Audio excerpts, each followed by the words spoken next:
அதாவது வந்து இப்படி கரிஷ்மா அப்படின்னு பார்த்தீங்களா, அது வந்து ஒரு சில நடிகர்களுக்கு இருக்கும். அந்த நடிகர் வகையில் சொல்லணும்னா நம்ம ரஜினிகாந்தை சொல்லலாம். இன்னைக்கு 75 வயசில் கூட அவர் ஒரு கோட் சூட் போட்டுக்கிட்டு, அவர் ஒரு சுருட்டு குடிச்சிக்கிட்டு, அவர் ஒரு வாக்கு, லுக்கு, ஒரு ஸ்டைலு, ஒரு ஆக்ஷன், ஒரு டைலாக் டெலிவரி எல்லாம் பண்ணார்னா, இன்னைக்கும் 75 வயசில் கிளாப் பண்ணி ரசிக்கக்கூடிய ஒரு நடிகர் தமிழ் இண்டஸ்ட்ரியில்னா அது ரஜினிகாந்த் ஒருத்தர் தான். அதுக்கு அடுத்து பார்த்தீங்கன்னா, ரஜினிகாந்துடைய பில்லா படத்தை வந்து அஜித் பண்ணி எப்படி வந்து இவரையும் வந்து தலைவர் மாதிரியே ஒரு பெரிய ஆர்டிஸ்ட் தலைவர் மாதிரியே பண்ணியிருக்காரு. பில்லால ரஜினி என்ன பண்ணியிருந்தாரோ அதை விட 100 மடங்கு வந்து பில்லால இவர் அஜித் நடித்த பில்லால பண்ணியிருப்பார்.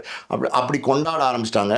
இன்னும் முக்கியமான ஒரு விஷயம் என்ன தெரியுமா சார், இந்த ரஜினிகாந்துக்கு அப்புறம் இப்படி ஒரு கரிஷ்மா உள்ள ஒரு நடிகர், அதாவது வந்து அந்த 19 வயசுல அமராவதியில் பார்த்த அஜித்தும், அதுக்கப்புறம் ஆசையில் பார்த்த அஜித்தும், அதுக்கப்புறம் வாலியில் தீனால பார்த்த அஜித்தும், அப்புறம் வில்லனில் பல படங்களில் இப்படி சொல்லிக்கிட்டே